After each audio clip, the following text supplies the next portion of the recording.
The people that walked in darkness have seen a great light. They that dwell in the land of the shadow of death, upon them hath the light shined. Verse 6, For unto us a child is born, unto us a son is given, and the government shall be upon his shoulder, and his name shall be called Wonderful, Counsellor, the Mighty God, the Everlasting Father, the Prince of Peace. The purpose of our meditations during this divine service is to explore the Scripture with regard to light and darkness. It's entitled Light in the Darkness. What is meant with our scripture reading in verse 2 of Isaiah 9? The people that walked in darkness have seen a great light. They that dwell in the land of the shadow of death, upon them hath the light shined.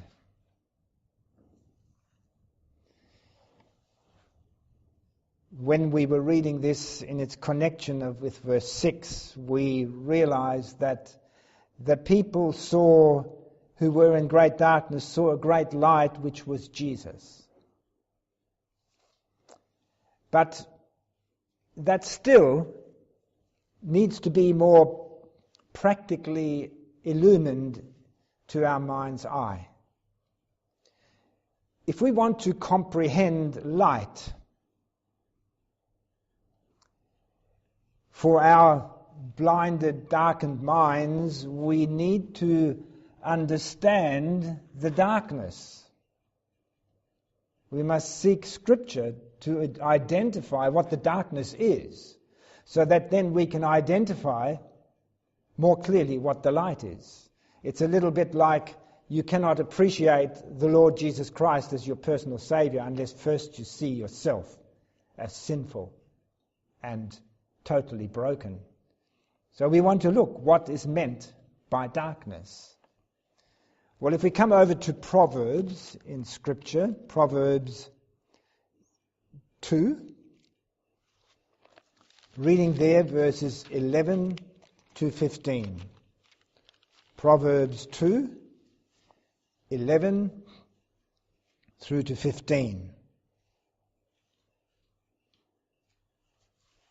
It says, Discretion shall preserve thee, and understanding shall keep thee, to deliver thee from the way of the evil man, from the man that speaketh froward things, who leave the paths of uprightness, to walk in the way of darkness, who rejoice to do evil, and delight in the frowardness of the wicked, whose ways are crooked, and they froward in their paths.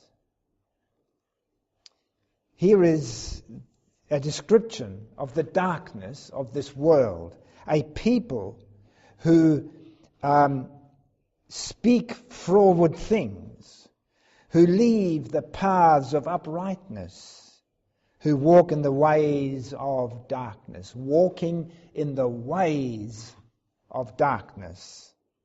They rejoice to do evil and delight in the frowardness of the wicked. Their ways are crooked. The ways of darkness are the ways and practices of wickedness, of sin. In Proverbs 4 verse 19, we read again, The way of the wicked is as darkness. They know not at what they stumble. It's the way, it's the lifestyle, the practices, walking along paths that are wicked. That is what darkness is. And in Ecclesiastes chapter 2, we have another amplification of what darkness is. Ecclesiastes 2, verses 12 to 14. And I turned myself to behold wisdom and madness and folly. For what can the man do that cometh after the king? Even that which hath been already done. Then I saw that wisdom excelleth folly, as far as light excelleth darkness. The wise man's eyes are in his head, but the fool walketh in darkness. And I myself perceived also that one event happeneth to them all. In these scriptures here, 12 to 14, we see that wisdom and madness and folly are symbolized by light and darkness. Wisdom excelleth folly as far as light excelleth darkness. The foolish ways, the fool that walks in error is in darkness, whereas those who rely upon the wisdom of heaven, they are in the light. And as we try to appreciate this, there is a kind of darkness that is worse than even the doing of error and the paths of sin and evil. What kind of darkness is worse than that kind of darkness? It's expressed by Jesus in Matthew chapter 6. Matthew chapter 6, reading there in verses 22 and 23. Matthew 6, 22 and 23.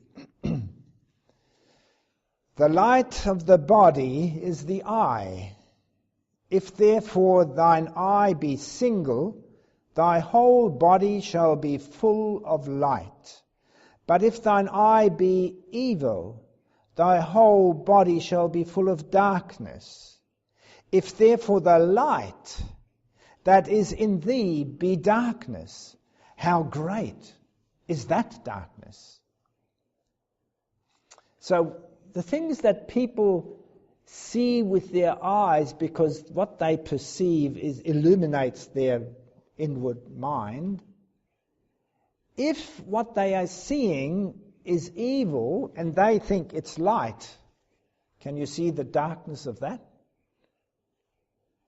If the light that is in thee be darkness, how great is that darkness? If what you think and what you're looking at seems to you as light, as something to understand and appreciate, but it's actually darkness, wow, that is extreme darkness. And Jesus emphasized that in John chapter 9. John 9, verses 39 to 41. He's speaking to the Pharisees here, who claimed that they could see. But they were directly in this terrible plight of thinking that they had light when they were actually in darkness. In John chapter 9, verses 39 through to 41.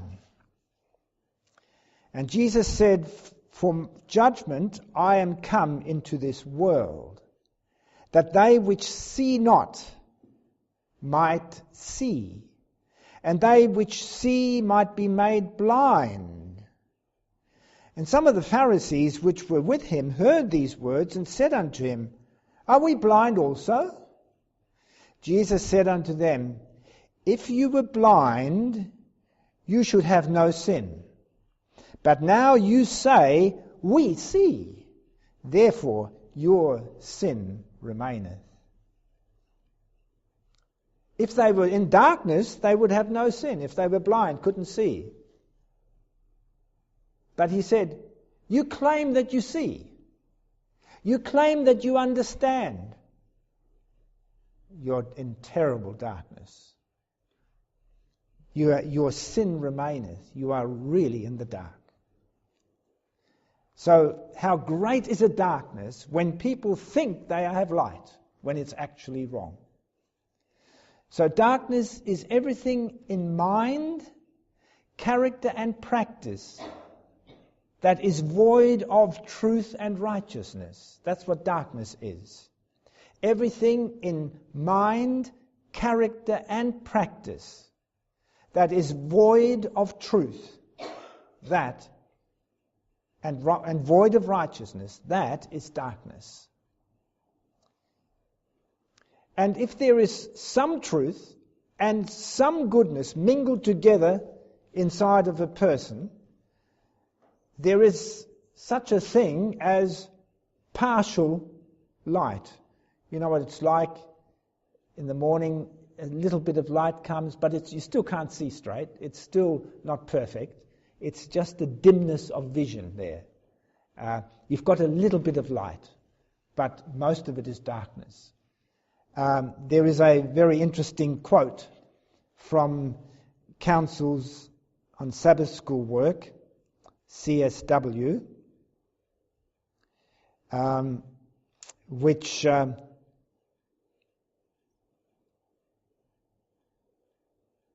will read from here. CSW, page 28, paragraph 1. It says here, precious light is to shine forth from the Word of God, and let no one presume to dictate what shall or what shall not be brought before the people in the messages of enlightenment that he shall send, and so quench the Spirit of God. And she enlarges it as she goes on, and I just want to spare a bit of time here. It says further down, no one can afford to stand back in an attitude of indifference and self-confidence, say, I know what is truth, I am satisfied with my position, I have set my stakes, and I will not be moved away from my position whatever may come. I will not listen to the message of this messenger, for I know that it cannot be truth. It is from pursuing this very course that the popular churches were left in partial darkness. And that is why the messages of heaven have not reached them. Did you notice here the language? Partial darkness. They had certain light, but they wouldn't listen to any more light. So instead of growing in the illumination, they were in partial darkness. And this is another valuable appreciation here, that you can have some light and still be in some darkness, and you are not fully illuminated. So let's permit the Bible and the spirit of prophecy to illuminate some items of darkness, some detail of this darkness. If we turn to Ephesians chapter 2, we are now seeking to understand the detail of darkness versus light. Ephesians chapter 2, reading there in verse 1 to 3. And you hath he quickened who were dead in trespasses and sins. Dead in darkness, trespasses and sins. Wherein in time past you walked according to the course of this world, according to the prince of the power of the air, the spirit that now worketh in the children of disobedience, among whom also we all had our conversation in times past, in the lust of our flesh, fulfilling the desires of the flesh and of the mind, and were by nature the children of wrath, even as others. The people of the world in darkness, walking in the darkness of the lusts of their flesh, fulfilling the desires of the flesh and of the mind, were children of wrath, suffering in the darkness of the shadows of Satan. Now, when we read this, we say, well, yes, I have been relieved from that. This does not affect me anymore, does it? For instance, when you read Galatians chapter 5, the fruits of the flesh, and you see all them and you think, well, I'm not like that, but then all of a sudden variance comes in, and oops, that's also darkness. That's the flesh as well. So we will seek the spirit of prophecy to help us in understanding the elements of darkness that may even affect those who are not in the darkness of the evils and the corruptions of the world. We read here from Ministry of Healing some detail of the darkness that is here mentioned. It's on page 374 of Ministry of Healing, paragraph 6. Here it speaks of a family, the husband, the father, who is morose, selfish, and overbearing, is not only unhappy himself, but he casts gloom upon the inmates of his home. He will reap the result in seeing his wife dispirited and sickly, and his children marred with his own unlovely temper. This is darkness, gloom. A morose, selfish, overbearing character. That is darkness, because it creates gloom. And of course, this doesn't just necessarily have to be spoken of a father. A mother can be the same way, where there is a moroseness, a gloom that surrounds. That is darkness. Then we read something in the book Education on some further enlargements of what darkness is, down to the finer detail. We read there in Education, page 92, reading in paragraph 2 and 4. Mercy's pleading resisted. The impulse of evil bore final sway, talking of Judas. Judas, angered at an implied rebuke and made desperate by the disappointment of his ambitious dreams, surrendered his soul to the demon of greed and determined upon the betrayal of his master. What was the darkness that got Judas? The impulse of evil, pleading resisted,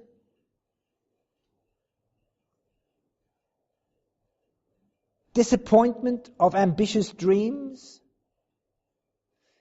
These are elements in darkness.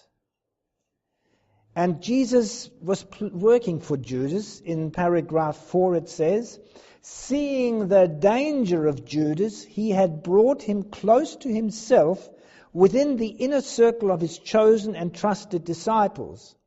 Day after day, when the burden lay heaviest upon his own heart, he had borne the pain of continual contact with that stubborn, suspicious, brooding spirit.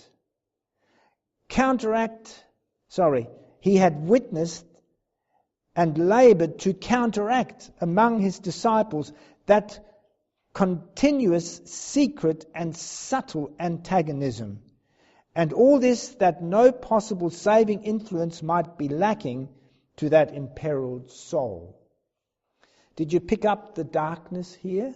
What is it again that he was trying to prevent? The stubborn, suspicious, brooding spirit. stubborn, suspicious. These are the elements of darkness. And they affected the disciples. And Jesus had to constantly throw light in the path of this, to prevent this darkness to overrule the light. And there is one more quote from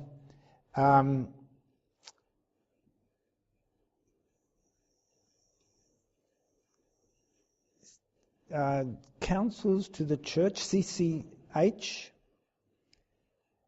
reading page 176, paragraph 1 onwards. Here is darkness in action.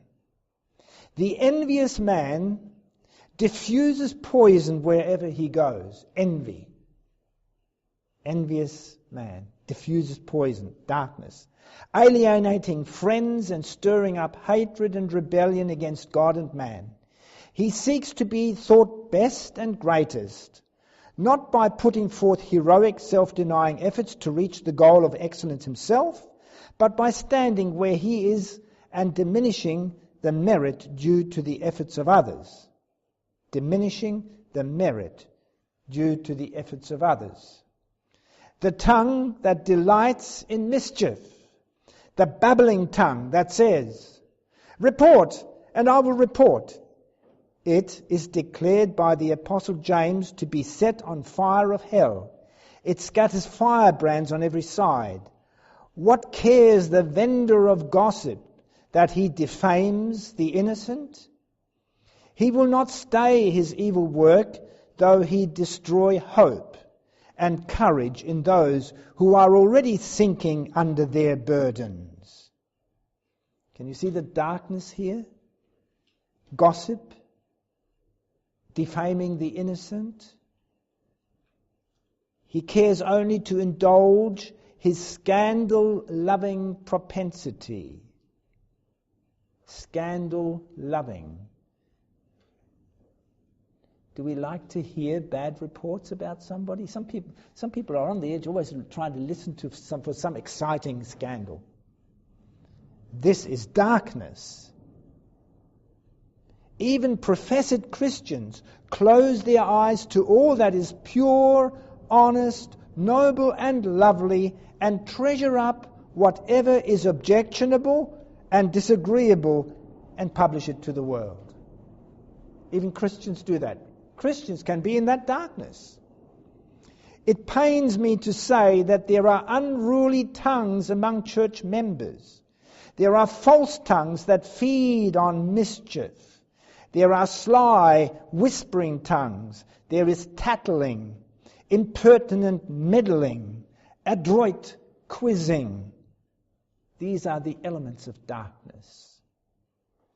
There are false tongues that feed on mischief. Sly, whispering tongues. There's tattling, impertinent meddling, adroit quizzing. Among the lovers of gossip, some are actuated by curiosity, others by jealousy, many by hatred against those whom God has spoken to reprove them. All these discordant elements are at work. Some conceal their real sentiments, while others are eager to publish all they know or even suspect of evil against another. I have read the elements of darkness beyond the blatant darkness of the evil world around us. This is something that is even in the lives of Christians, of the church that Sister White is writing to. So I could go on and on ad infinitum to describe what darkness is, but we've seen enough, haven't we? Jesus came as light, and all who dwell in darkness, according to our scripture reading, have seen a great light. We can see that we have all been in this darkness, and sometimes I wonder whether we are right out of it. But Christ is there so that we can see a great light. The question is, what will they do that see this great light?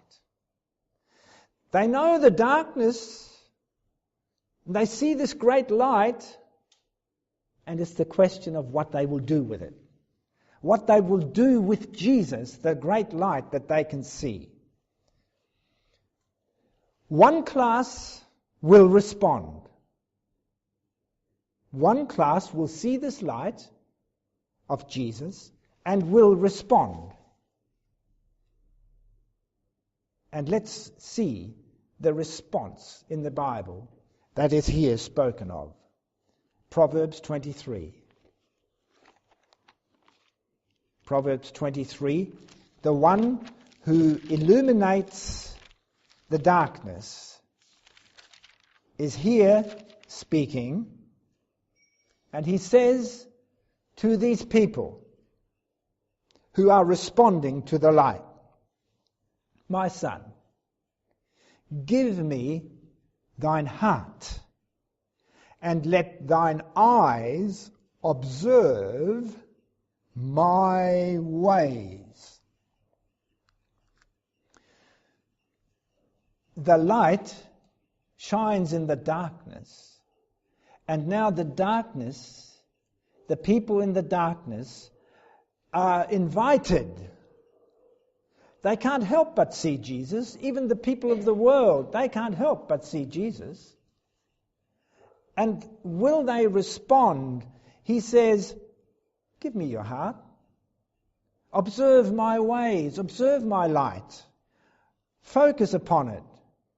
And those people that will give him their heart, notice what is written in 2 Corinthians chapter 4, verse 6. 2 Corinthians chapter 4, verse 6. If they will give him their heart and focus upon the ways of the Lord, what will happen to their darkness? 2 Corinthians 4, verse 6. For God, who commanded the light to shine out of darkness, hath shined in our hearts, to give the light of the knowledge of the glory of God in the face of Jesus Christ. Give him your heart, and what will happen?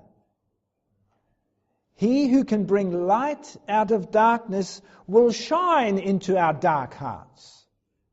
With all its dark activities, as I laid it out there in the statements, he will shine in our hearts to give the light of the knowledge of the glory of God in the face of Jesus Christ. Jesus will be illuminating our hearts as we give him our hearts and consider to behold his ways. Look at him. Look at the ways of Jesus. And our dark hearts, the darkness in our hearts, with all its gloom, with all its guilt, with all its oppressive darkness, will be illuminated. We come to Psalms 112.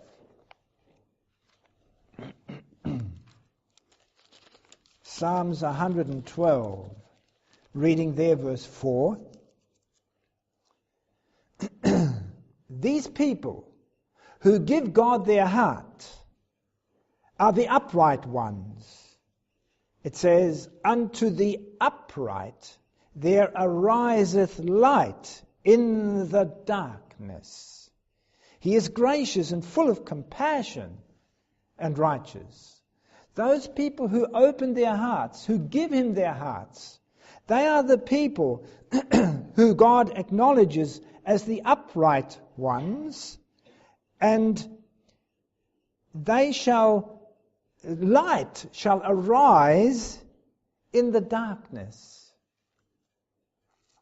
So, as we dwell in the darkness, there comes light. And what happens to the darkness?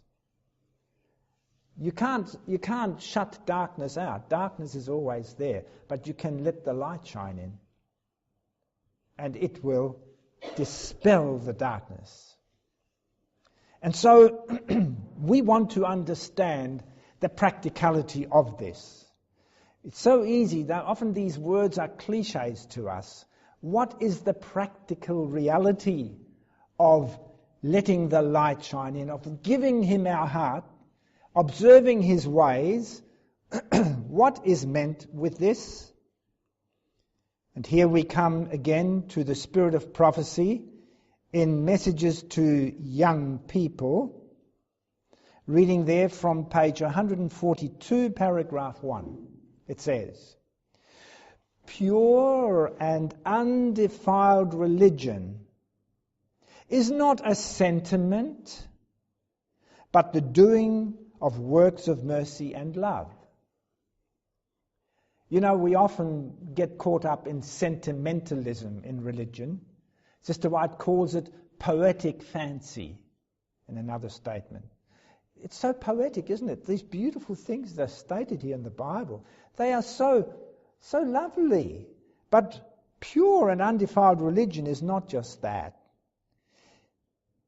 It is doing the works of mercy and love, opening our hearts, doing something about the truths that come to us.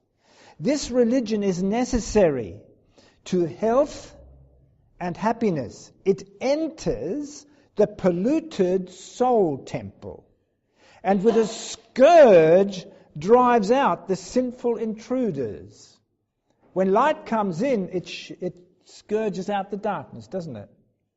So that's what it is. If the religion of Jesus is embraced in its practical terms, it enters the polluted soul temple, the dark heart, and with a scourge drives out sinful intruders.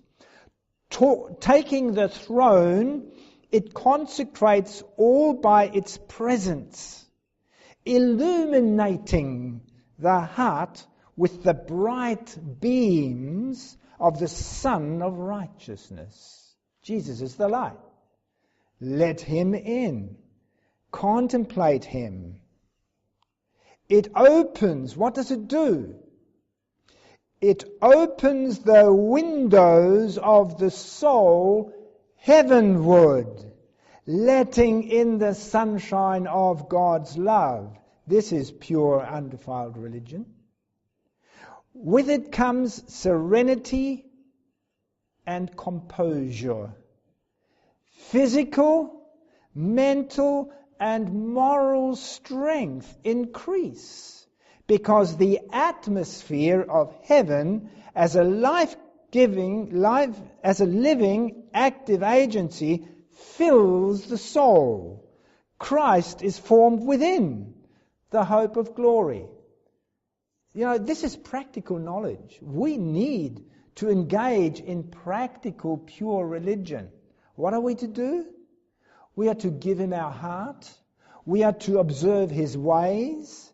And as we act on that, as we do that, in will come the light.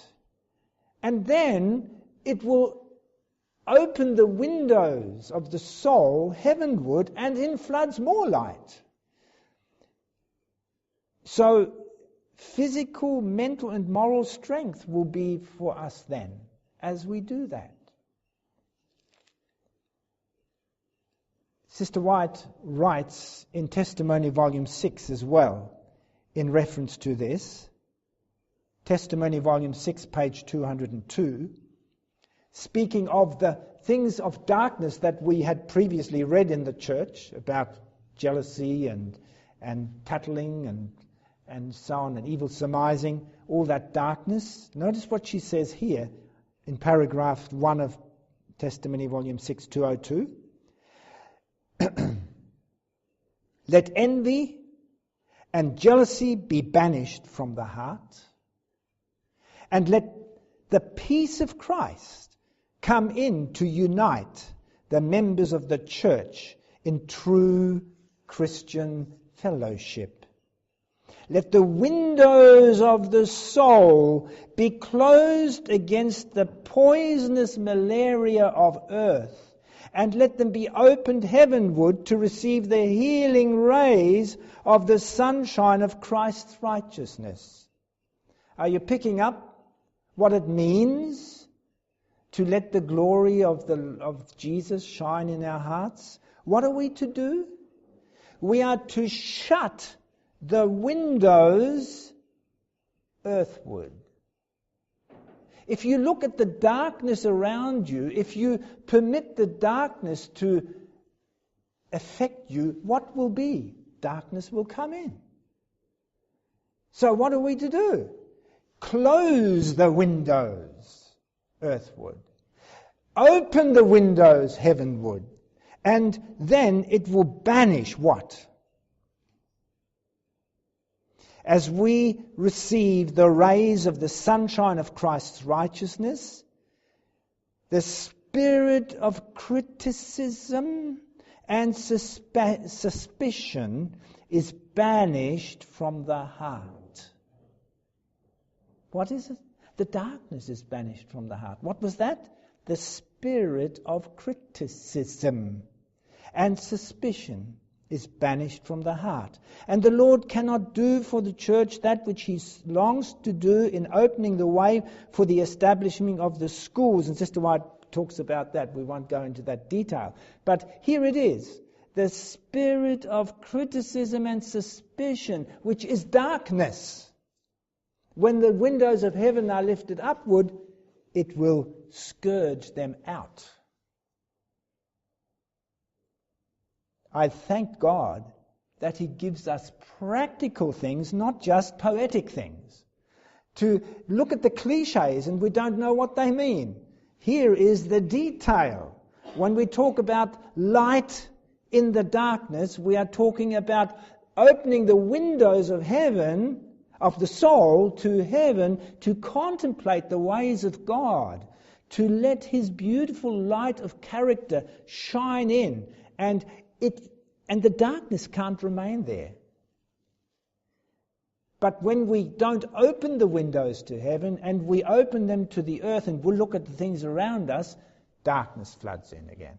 Suspicion, negativities, doom, gloom, moroseness. This is what happens. But God is calling us. And if we will open the windows to heaven, as it is for these people to do, then come over to 1 Peter chapter 2 and read verses 9 and 10. 1 Peter chapter 2, verse 9 and 10, which says, "But you are a chosen generation, a royal priesthood, an holy nation, a peculiar people, that you should show forth the praises of Him who hath called you out of" what? Darkness into His marvelous light. Out of darkness into His marvelous light. This is now a meaningful understanding as we've been reading here. What is the darkness? We've already established it. I could have gone on ad infinitum. The point is here that when we open our hearts to heaven, we open the windows of the soul heavenward, then the light of the contemplation of those heavenly gifts and things will illuminate us, and we will no longer be what it says in verse 10, which in time past were not a people, but are now the people of God, which had not obtained mercy, but now have obtained mercy. What have they done? They have opened their windows heavenward, and they are His peculiar people. In Ephesians chapter 5, it is beautifully enlarged again. Ephesians 5, verses 8 to 11. It says here, For you were sometimes darkness. Remember what that was. You were sometimes darkness, but now are you light in the Lord. Walk as children of light. Walk as children of light. For the fruit of the Spirit is in all goodness and righteousness and truth. That's what light is about. Proving what is acceptable unto the Lord. And have no fellowship with the unfruitful works of darkness, but rather reprove them. Now these statements, if we do not relate to them in this practical way in which we have sought to do here in this divine service, we will keep on playing around with the darkness. Because we are to have no fellowship with the unfruitful works of darkness. What's fellowship? We are to reprove them, not have fellowship with them. Because we were sometimes in darkness, and if we start fellowshipping with them again, what will that do to us? Tell me. Have you ever related with somebody or with some people who you have been in darkness with, and then you come back to them and have more dialogue with them? What does it do to your soul? Doesn't it fill you with darkness? Doesn't it fill you with negative thoughts and feelings? That's darkness. We are called upon to open the windows to heaven, not to the darkness around us. And that's what is meant. For you were sometimes darkness, but now you are in the light. Walk as children of light. Have no fellowship with the unfruitful works of darkness, but rather reprove them.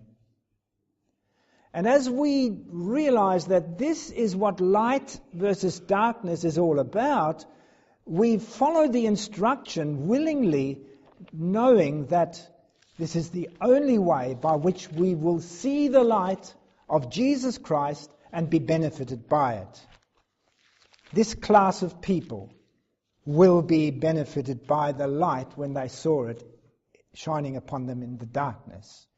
Reading here from Proverbs chapter 4, verses 10 through to 15. Here is the instruction for those who are upright, who open their hearts' windows to heaven. Hear, O my son, and receive my sayings, and the years of thy life shall be many. I have taught thee in the way of wisdom. We remember wisdom is light. I have led thee in the right paths. When thou goest, thy steps shall not be straitened, and when thou runnest, thou shalt not stumble. This is talking vividly here about, have you ever had trouble walking? It was difficult, it was narrow, and you couldn't quite walk straight. Your steps shall not be straitened, and when thou runnest, thou shalt not stumble. Take fast hold of instruction. Let her not go. Keep her, for she is thy life. Enter not into the path of the wicked. No fellowship with the unfruitful works of darkness. Enter not into the path of the wicked, and go not in the way of evil men. Avoid it. Pass not by it. Turn from it and pass away. That's where the song comes into my mind. I'm a pilgrim and I'm a stranger. I must leave you and be gone. So, verse 18. But the path of the just is as the shining light that shineth more and more unto the perfect day. We've come out of darkness, and as we let the light shine in, it gets brighter and brighter as we keep on opening wider and wider. But the way of the wicked is as darkness. They know not at what they stumble. So the people who will do that, what will they become? Like Jesus. They will become the light of the world. That's what Jesus says. You are the light of the world. It can only be light if the light is in there. If there is darkness there, we will dispel gloom and moroseness. So while the light of Jesus produces such things in those who open their hearts to it, how does the class of people who are in darkness and don't respond to that light that they see? They see the light. And I found it very interesting that even the wicked people out there quote scriptures. The most wicked people quote scriptures. They know what's in the Bible. So what's the problem? Why can they quote scriptures and still be in darkness? Here's the reason. John 1, verses 1 to 5.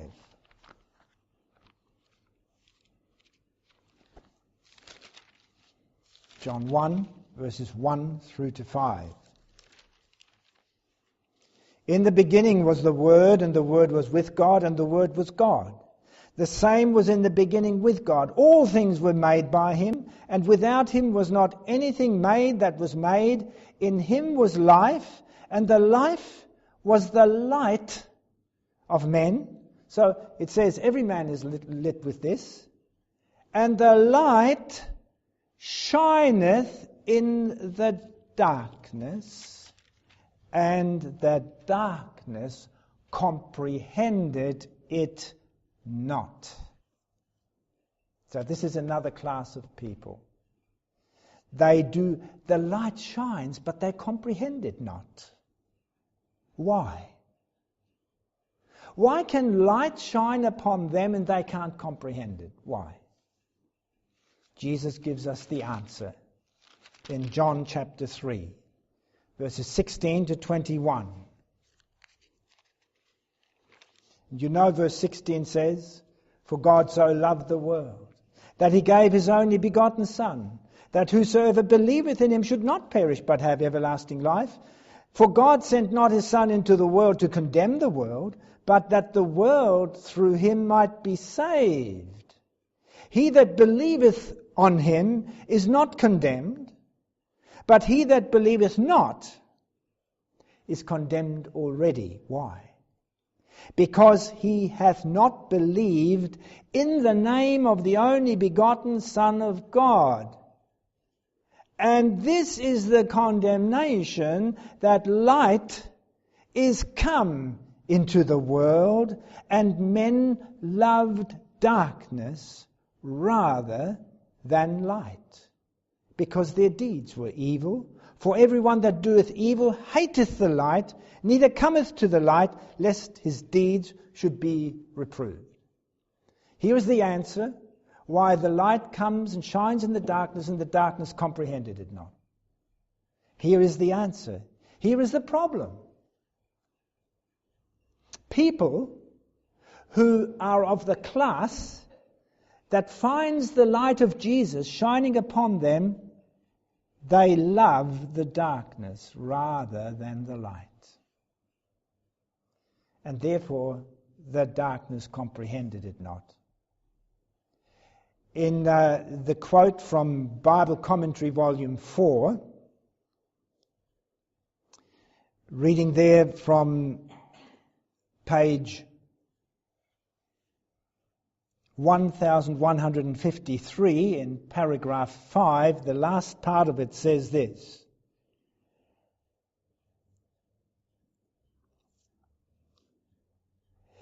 But the world, unaccustomed to gaze upon truth, turned from the light to the darkness of error.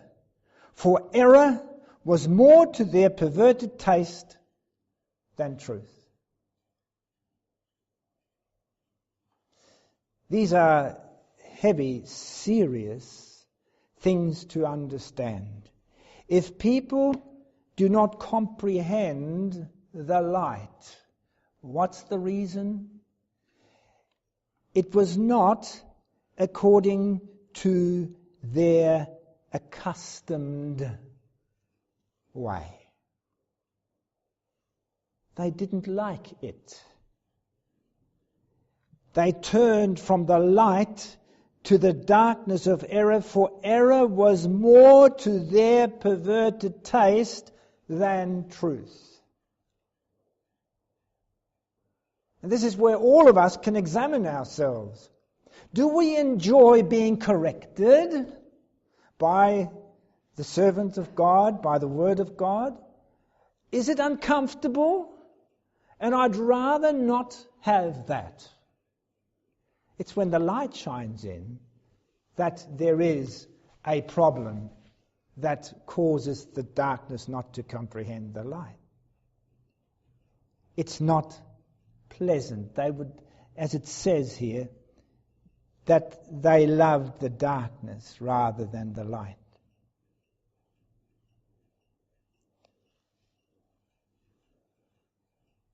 Oh yes, people don't like the consequences of darkness, but they love the darkness. They love the sins. They love to indulge their passions. They love to indulge their tattletaling. They're listening to reports, and we will report on. It's part of the excitement.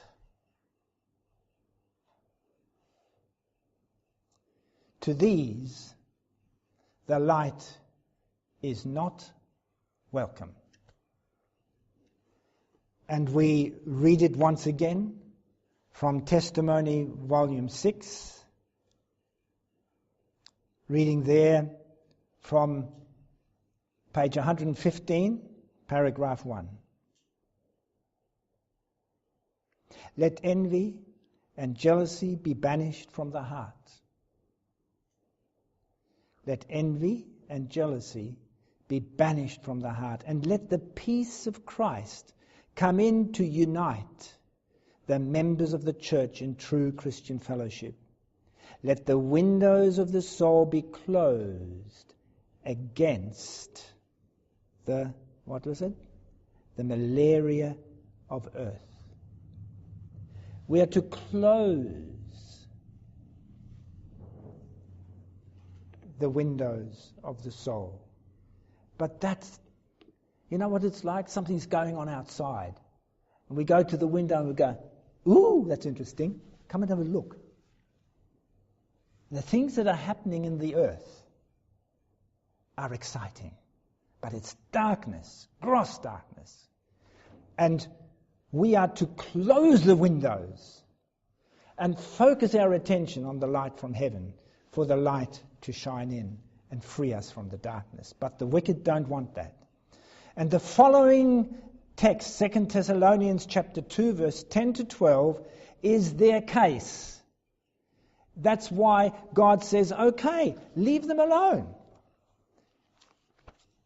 Ephraim is joined to his idols, leave him alone. When people want to stay in the darkness, they don't want the light, no matter how much sometimes they may be fascinated with some aspects of the light, but no thank you.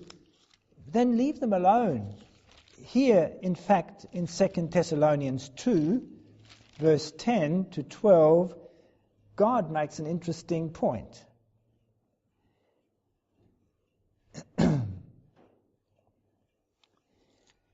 Speaking of how Satan comes with lying wonders, and with all deceivableness of unrighteousness in them that perish, because they receive not the love of the truth, that they might be saved. Remember the story of Ahab. What did Satan come up to God with? I will get him to do what you want him to do. I'll get him to be killed. With all deceivableness of unrighteousness he begins to work in them that perish, Ahab, because they receive not the love of the truth, that they might be saved. Ahab loved his Baal worship.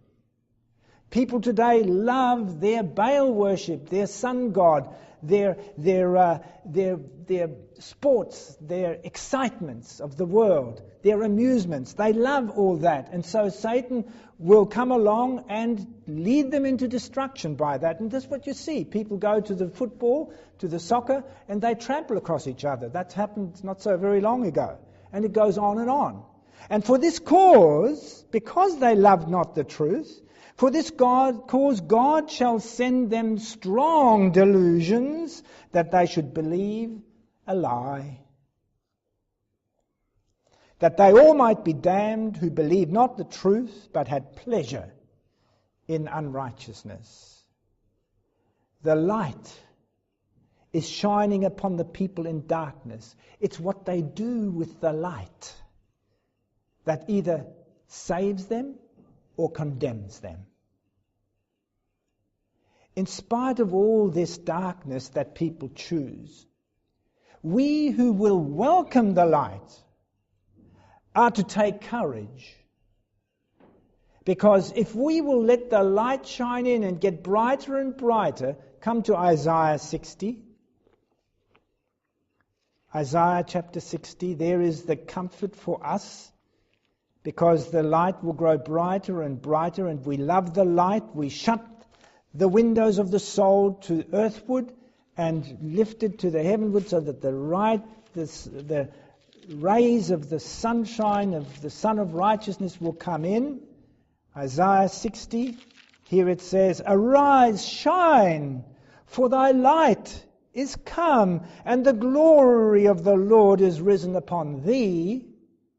For behold, the darkness shall cover the earth, and gross darkness the people." Remember what the gross darkness is.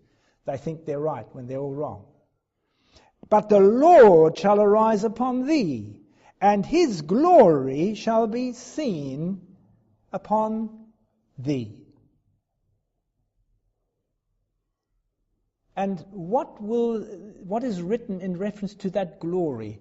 That beautiful light that is to shine through God's people who have shut the darkness out by opening their hearts to the light. Here in Habakkuk chapter 2. Habakkuk chapter 2, reading there in verse 13 and 14. Habakkuk 2, verses 13 and 14. "Behold, is it not the Lord of hosts, that the people shall labour in the very fire? And the people shall weary themselves for very vanity." Interesting statement here. People of God will have to work and labour in the very fire. "For the earth shall be filled with the knowledge of the glory of the Lord, as the waters cover the sea." So in this darkness, the gross darkness that surrounds God's people, they shall stand up and shine, and the glory of the Lord shall cover the earth like the waters cover the sea. This is God's foresight. And if you read Revelation 18:1, it's the angel whose glory shall fill the whole earth. But it's written that as that angel shines, and like Jesus, God's people are that angel, are to light the world, they will display the light as we read it there in Testimony Volume 5. 5 Testimony, page 729, paragraph 2. "It is the thirsting soul that the fountain of living waters is open to. God declares, 'I will pour water upon him that is thirsty, and floods upon the dry ground.' The souls that are earnestly seeking for light, and that accept with gladness every ray of divine illumination from his holy word, to such alone light will be given. It is through these souls that God will reveal that light and power which will lighten the whole earth with his glory. Through what souls? Those who have opened their hearts to the windows of their heart to the heavenly light.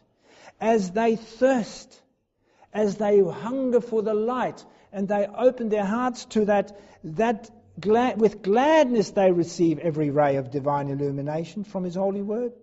It is these who will lighten the whole world with God's glory.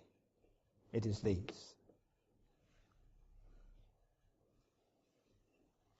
So, what would you expect? That if you are such a person, if we are such a company, what would you expect from the darkness around you? We need to take courage in the message of this hour, that like Jesus came unto his own and his own received him not, like the world was given the light, they were walking in darkness, they saw the light but did not comprehend it. Is it going to be any different at the end? Is it going to be any different? I'm reading here from a book initialed B-O-E, which I'm not quite sure what it means. B-O-E, page 40, paragraph 3 and 4. It says, out of the vast population of the earth before the flood, only 8 people believed and obeyed God's word through Noah. In the same way, sinners are warned to repent before the lawgiver comes to punish the disobedient, but the majority will not pay attention to these warnings. Scoffers will come in the last days, walking according to their own lusts, walking in darkness, and saying, where is the promise of his coming? For since the fathers fell asleep, all things continue as they were from the beginning. Jesus asked a significant question. When the Son of Man comes, will he really find faith on the earth? The Spirit expressly says that in the latter times some will depart from the faith, giving heed to deceiving spirits and doctrines of devils. In the last days perilous times shall come. Brethren and sisters, if we will be the children of light, if we will be that company that's in the darkness, sees the light and opens its hearts to it, then we will be a light to the world, and we must not expect that the world will accept it. This is the most puzzling experience to a person who has found the light and found it so wonderful. Why do they not see it? And so there are many Christians that go out today bombarding the people with the darkness that is around them, telling them, look, here is the light, come here. And the people don't want to know.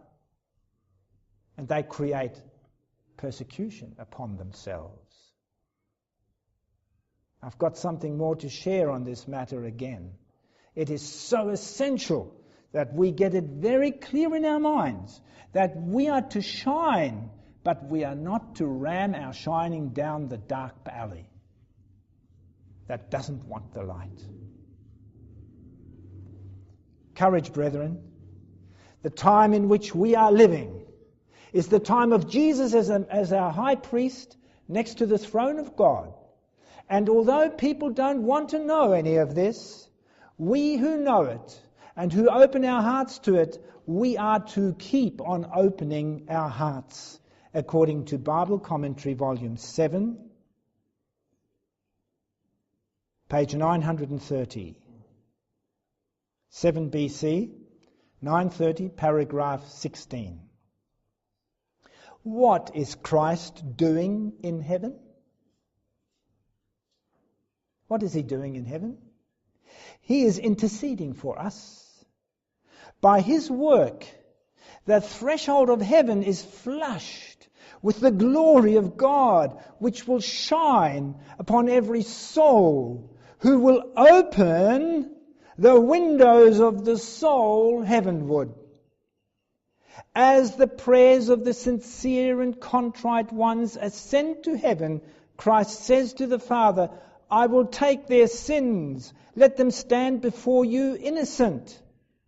As he takes their sins from them, he fills their hearts with the glorious light of truth and love. This is our time. And while the rest of the world doesn't want it, don't you? We see the light and we say, oh, that's beautiful. I gladly receive every ray. Or do I? I'm clearly illuminated here today with the light that shines from heaven, that we can see the darkness versus the light so vividly. The spirit of prophecy is precious. It's the testimony of Jesus, the light of the world. And people, I'm baffled, are laying aside the spirit of prophecy today. It's too troubling to the darkness that wants to dwell within. Let us determine to make our calling and election sure. Let the light take root. Let it illuminate every crevice of our heart, so that the dark heart is illuminated with the glory of the face of Jesus imprinted upon it. May this be our determined decision, our choice, to shut out the darkness by letting the light shine.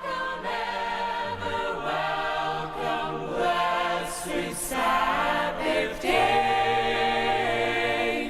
Welcome, welcome, ever welcome, blessed Sabbath day.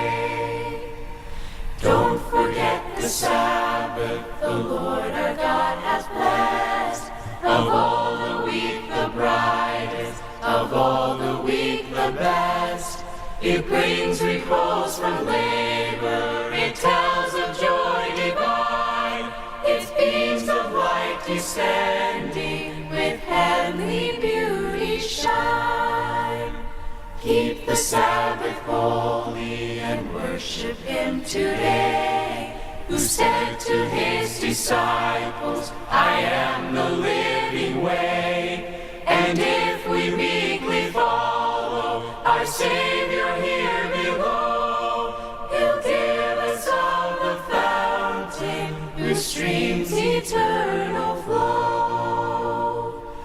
Day of sacred pleasure, its golden hours will spend in thankful hymns to Jesus, the children's dearest friend.